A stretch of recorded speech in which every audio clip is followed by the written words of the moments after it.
Jason Demers, NHL Network analyst. He's going to be hosting a special NHL Now program live from Capital One Arena tonight at 5 on NHL Network. Jason played in the league up until 2023. It's all about the OV chase, Jason.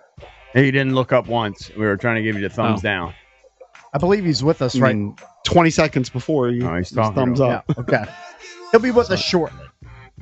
Gotcha. We're connecting with him. Again, we're doing the Altcast tonight.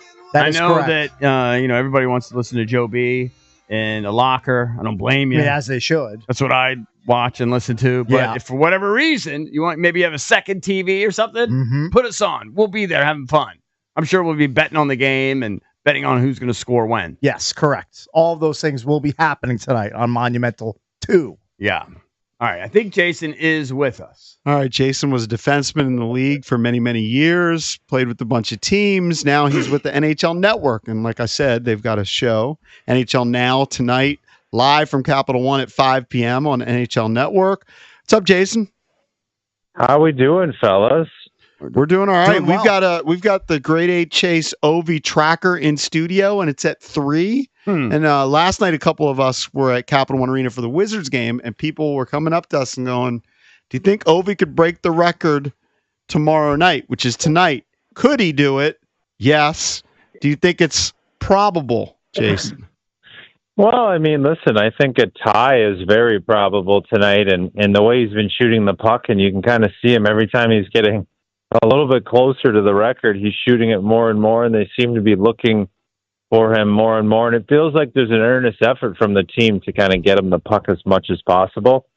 So, I think it's a possibility. Listen, the team he's playing tonight is fragile, and he'll have his opportunities because they're young as well, and they do make a lot of mistakes. So he'll be able to potentially capitalize on it. So, Jason, I'm sure you've blocked a ton of shots in your NHL career as a defenseman. How many of those have you blocked that came off of Ovi's stick? And tell us, what is it that's so special about Ovi's shot, the power behind it, how he delivers it? Have you ever been on the wrong end of a few of those when you're lying down on the ice trying to help out your goalie?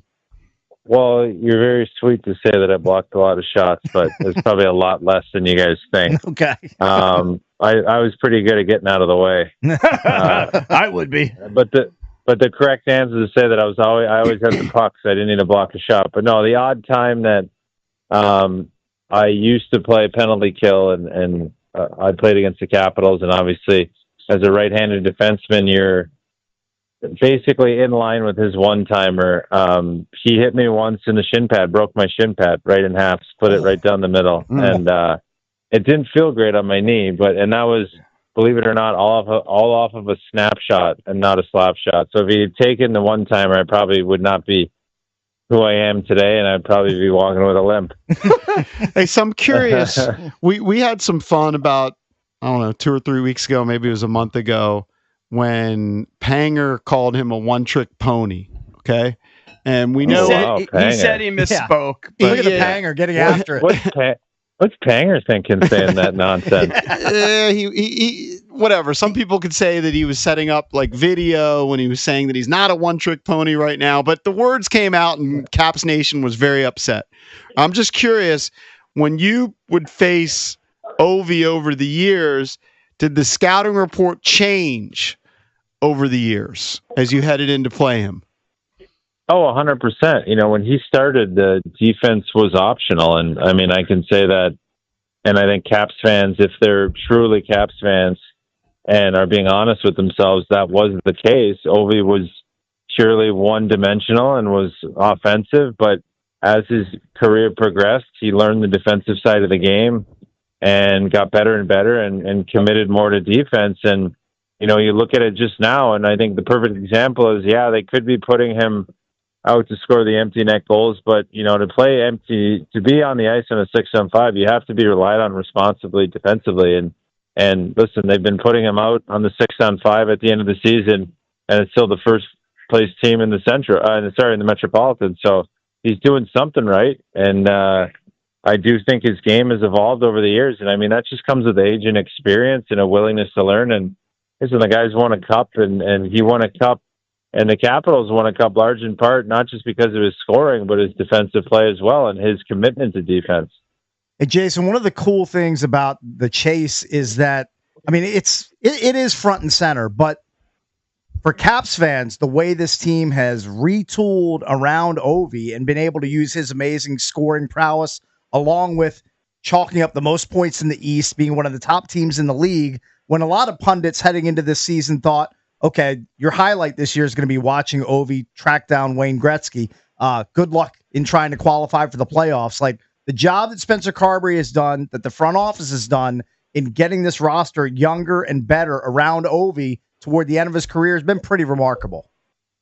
Yeah, I mean, the Brian McClellan and the Brain Trust in Washington deserve a ton of credit to put the pieces in place that have worked this well. And I mean, you can go down the list of guys that they've brought in that have just been absolutely incredible. You know, Jacob Chikrin all the way down to Mangiapane and you know, Brandon Duhaime that have just done great work. You know, the two goalies they bring out, not the two goalies they bring in, but Logan Thompson, I mean, has been a revelation in net. And it's, you know, I think recently they've struggled a little bit down the stretch. I feel like this might be becoming a little bit too much of a circus. It's obviously a huge deal. It's one of the great records of all time, but, you know, I do feel like it's affected them a little bit the way they're playing. So I'm sure they're going to be happier than anybody to kind of get this not over with, but to see him win the scoring championship or whatever you want to call it, the scoring record, so he can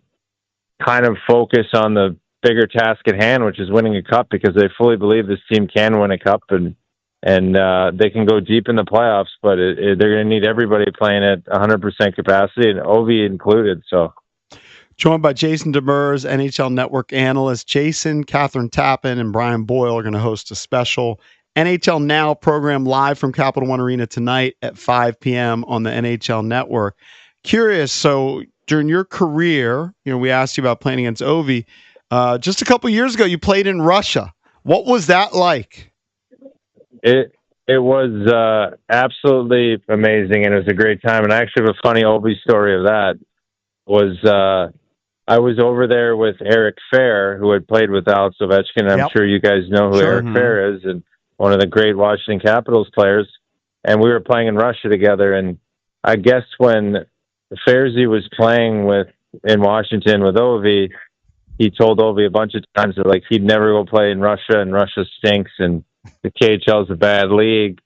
So we, when he ended up signing there, we're sitting at dinner, me and him, and he gets a phone call from Ovi as we're sitting at dinner, and it's Ovi sitting on the bus after a game with a couple beers, just absolutely giving it to Eric Fair for saying, he's like, you see now, your mother, you know, I won't swear, but he's like, he was just making fun of him that he flew all the way over to Russia. So that just kind of goes to show you that it had been, you know, a lot of years since Fairzy had played with Ovi, and for him to just call and is also a testament to the kind of guy he is and teammate he is. But yeah, I had a great time in Russia. It was a good place. People are fantastic. They're just like us, but they speak Russian. Huh. Yeah, I was going to say, I have no concept of what the life would be like. We know kind of the politics involved, but what was the lifestyle like for you?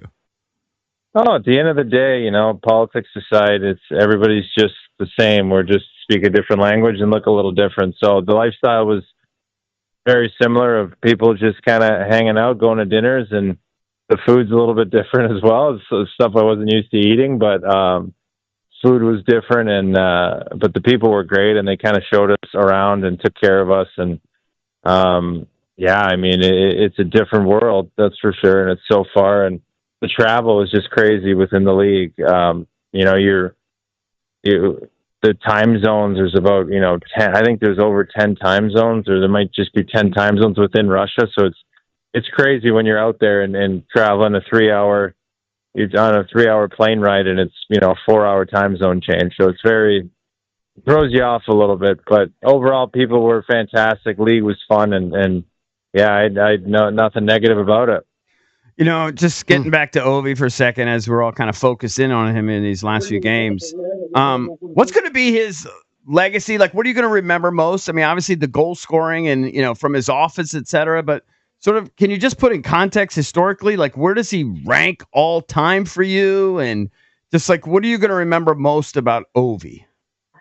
I mean, Ovi is the, greatest goal scorer of all time and pure goal scorer. And I just think that's no small feat to be remembered as such, I think people, especially Caps fans, want to be like, he's a, great all around player. And I'm like, hey, just appreciate him for what he is and what he has been and what his, best quality is. And that's goal scoring. And I don't think we're going to see anybody for a long time, compete with that record that he's going to break, and who knows where it's going to end. So I think for him, just, and you're seeing it now, just him as a good family man with his son and just a good teammate. You're starting to see a lot more insight of how great a teammate he was. I think he was marred a little bit early in his career by people thinking he was selfish and things like that, but that's the furthest thing from the truth. And he's a great guy and a good ambassador for his team, the Capitals, and all the guys that played with him just absolutely love him. So I just think it's a